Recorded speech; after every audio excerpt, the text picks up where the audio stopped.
LM10, FIFA world cup, Copa America, champions league, লা লিগা, Copa del রে, Olympic gold medal, European super cup. এক জীবনে একজন ফুটবলারের পক্ষে মোটামুটি যা যা ট্রফি জেতা সম্ভব তার সব জিতে নিয়েছেন লিওনেল মেসি। এবার 8 বারের জন্য ফিফার বর্ষসেরা ফুটবলারের ট্রফিটি জিতে লিওনেল মেসি বুঝিয়ে দিলেন তিনি হলেন আসল গোট, অর্থাৎ গ্রেটেস্ট অফ অল টাইমস। হ্যাঁ, ক্রিশ্চিয়ানো রোনাল্ডো অবশ্যই আমাদের ভীষণ কাছের একজন ফুটবলার। সারা পৃথিবী স্বীকার করতে বাধ্য যে তিনি একজন super human, all time legend.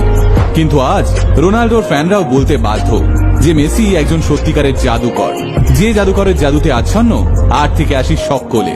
আর তাই 36 বছর বয়সে পৌঁছেও 23 বছর বয়সী হালান্ড এবং 24 বছর বয়সী এমবাপ্পেকে পেছনে ফেলে তিনি অনায়াসেই জিতে নিতে পারেন 8 নম্বর ব্যালেন ডিওর ট্রফি। গত ফুটবল বিশ্বকাপে একার কাঁধে আর্জেন্টিনাকে বিশ্বসেরা